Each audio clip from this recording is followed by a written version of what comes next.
भाजपा का मतलब ही मुसलमान, मस्जिद, मंदिर, बिरयानी, शेरवानी, दाढ़ी, टोपी, पाकिस्तान नहीं बोले तो भाजपा जीत ही नहीं पाएगी। बेरोजगार पे औकात है भाजपा। अमित शाह को बोलिए बात करे, बेटा तो आईसीसी में चला गया, लेकिन बेचारा गरीब जो हिंदुत्व के नाम पर झंडा थमा दिया है, लड़ो हिंदू मुसलमान करो। अरे ये लोग देश की आज़ादी में कहीं था क्या? इन लोग तो दलाली करा था अंग्रेज का। अरे नीतीश जी हैं, मांझी जी हैं, चिराग जी हैं, नायडू साहब हैं।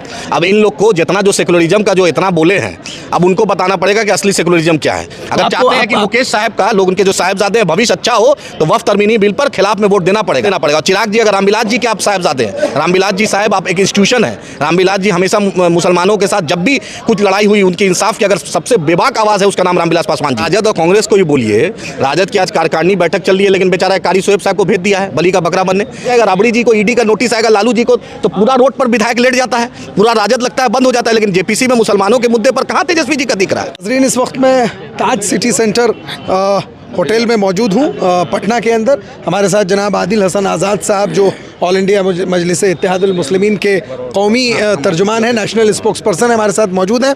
आपका बहुत इस्तकबाल। जी सर, अस्सलाम वालेकुम। पहला सवाल आपसे ये है कि माशाल्लाह पहली दफ़ा ऐसा देखा जा रहा है, ये इंतहाई खूबसूरत नज़ारा है कि तमाम मकातिब फ़िक्र के लोग और तमाम मिली जमातें और तमाम सियासी जमातें भी, उसके जो मुस्लिम रिप्रेजेंटेटिव्स हैं, वो सब माशाल्लाह एक प्लेटफॉर्म पर बैक आवाज़ वक्फ तरमीमी बिल के ख़िलाफ़ आवाज़ बुलंद कर रहे हैं। ऑल इंडिया मजलिस इत्तेहादुल मुस्लिमीन का मौक़िफ़ शुरू से क्लियर है। आप क्या कहना चाहेंगे इस इत्तेफाक पर? हम तो ये अच्छी बात है, ये शुरुआत है, लेकिन नीतीश जी हैं, मांझी जी हैं, चिराग जी हैं, नायडू साहब हैं।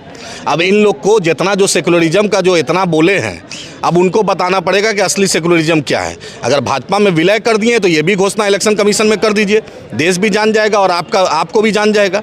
अगर भाजपा में विलय नहीं किए, अपनी इंडिपेंडेंट आइडेंटिटी है नीतीश जी की, मांझी जी की, चिराग जी की और नायडू साहब की, तो आपको दिखाना पड़ेगा जेपीसी में, आपको वोट उसके खिलाफ देना पड़ेगा। आपको मुसलमानों ने, यहाँ के सेकुलर पसंद लोगों ने आपको चीफ मिनिस्टर नीतीश जी बनाया है। सिर्फ एक तब भाजपाई लोगों ने चीफ मिनिस्टर, जब भाजपा आपके पीठ पे खंजर गोपी थी तो महागठबंधन ने आपको चीफ मिनिस्टर बनाया था, सीट कम भी थी तब भी आपको चीफ मिनिस्टर बनाया था। तो अब नीतीश जी, नायडू जी, आप भी याद रखिए, कब्रिस्तान और घेराबंदी की बात किए हैं आंध्र प्रदेश में, तब चीफ मिनिस्टर बने हैं।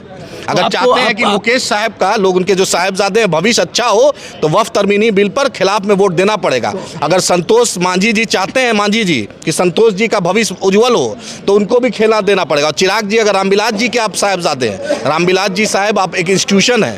रामविलास जी हमेशा मुसलमानों के साथ जब भी कुछ लड़ाई हुई, उनकी इंसाफ की अगर सबसे बेबाक आवाज़ है, उसका नाम रामविलास पासवान जी है। तो चिराग जी का भी टेस्ट है। अगर वहाँ पर मांझी जी आपका एडवोकेट जो प्रवक्ता है, उसके चक्कर में रहिएगा और पांडे जी और सिंह जी के चक्कर में रहिएगा, तो फिर हाजीपुर भी हारिएगा, फिर वही हो जाएगा।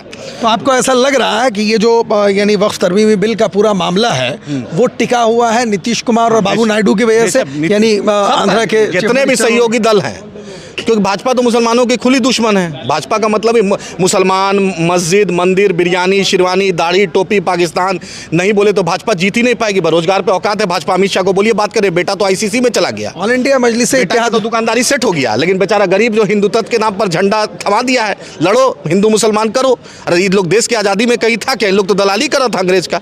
अरे माफ़ीनामा का क्या वजूद है इस देश में? मुसलमानों के नाम पर ऑल इंडिया मजलिस इत्तेहादुल मुस्लिमीन का रिप्रेजेंटेशन करने के दौरान आप काफ़ी एग्रेसिव नज़र आते हैं। हम लोग इतनी एनर्जी कैसे आती है? हम लोग को अल्लाह की मदद आती है। अल्लाह की मदद। अच्छा, अल्लाह की मदद से बढ़ के कोई मदद नहीं। एक आखिरी सवाल आपसे हंसते हुए, मैं चाहता हूँ आप भी मुस्कुराइए। जी बोलिए। और आखिरी सवाल ये कि मसलन, हालांकि ये सवाल मुस्कुराने वाला नहीं है, लेकिन आपको मुस्कुराने मैं कह रहा हूँ, ऑल इंडिया मजलिस इत्तेहादुल मुस्लिमीन पर अक्सर एक इल्ज़ाम ये लगता है कि वो ये लोग जो हैं वो फलां जगह घुस गए इसलिए हार गया, गठबंधन की हार हो गई, फलां हो गया। कैसा लगता है, ये सुन करके तकलीफ होती है, या इस पर क्या माकूल जवाब आपका होता है? उससे पहले एक बात राजद और कांग्रेस को ही बोलिए, राजद की आज कार्यकारिणी बैठक चल रही है, लेकिन बेचारा कारी शोएब साहब को भेज दिया है बली का बकरा बनने।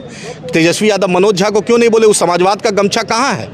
मनोज झा जी काहे नहीं आए? राज्यसभा तो मेरे वोट से गए, कितना उनको झा जी वोट देता है, कितना उनके बूथ पे तो भाजपा को वोट मिलता है। ना कांग्रेस से तरफ से कोई जंबो जेट आया।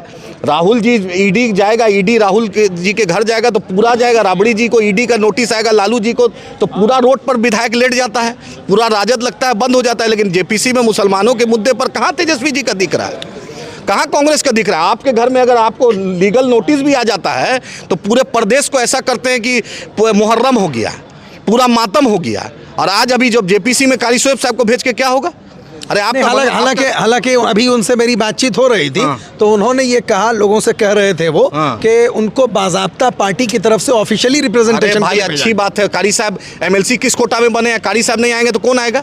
बिल्कुल। अरे जो जंबो जेट राजद का 80 विधायक है उसको लेकिन आना आपका कहना चाहिए। ये है कि जो मजबूत लोग हैं और भी मनोज पार्टी जाट के आते, बड़े सीनियर आते, जगदा बाबू आते, अब्दुल बारी सिद्दीकी साहब आते, बिल्कुल। फैसल साहब आते, आपका पूरा जंबो जेट है, क्यों नहीं आया? बस कारी साहब को भेज के कुर्ता पजामा पहन के बली का बकरा कारी साहब बन जाए। अब एक आखिरी सवाल आदिल भाई, कांग्रेस में क्यों नहीं आए दूसरे लोग? एक से एक मंत्री और एमएलए कांग्रेस में रहे, जब सत्ता आता है मुसलमानों के वोट पर मलाई लेने के लिए। बिल्कुल। और खाली एक तो फॉर्मल डिक्लेरेशन, आपको राहुल गांधी और सोनिया जी को चिट्ठी आती है ईडी का, तो पूरा लेटा देता है रोड पर कि बाप रे बाप मेरे घरे में आ गया है। रॉबर्ट वड्रा को चिट्ठी आए तो लगता है कि घरे में कोई नोटिस आ गया है। ऐसे नहीं ना चलेगा। माशाल्लाह, बिल्कुल। अब फिर मैं कह रहा हूँ कि थोड़ा सा मुस्कुराइए, एक आखिरी सवाल मुस्कुराहट के साथ। हाँ, बोलिए बोलिए। कि तमाम मिल्ली जमातें, तमाम मुख्तलिफ मकातिब फ़िक्र, तमाम सियासी पार्टी एक मसले पर उनका मौक़िफ़ एक, ऐसा क्या कभी आपने देखा? और इसके बाद हुकूमत की क्या पॉलिसी होनी चाहिए इस बिल को लेकर? और जो कोशिशें मुख्तलिफ प्लेटफॉर्म से, इमारत खानका आप जान रहे हैं, ये तमाम, इस पर आप थोड़ा सा बोलिए कि कैसी कोशिश है? एक खाने काबा, एक मस्जिद नबी, एक बैतुल मुक़द्दस, एक नमाज, एक कुरान, एक हम लोग, एक मेरा तेरा रिश्ता क्या, ला इलाहा इल्लल्लाह मोहम्मद रसूलुल्लाह। जितनी भी मिल्ली तंजीम आई हम उसका दिल से शुक्रिया अदा करते हैं। खानका रहमानिया हो, इमारत शरिया हो, जितनी भी मिल्ली तंजीम है ये सबका हम दिल से शुक्रिया अदा करते हैं। कैमरामैन मोहम्मद शाहिद रहमानी के साथ फजले रहमान रहमानी, ताज सिटी सेंटर, पटना।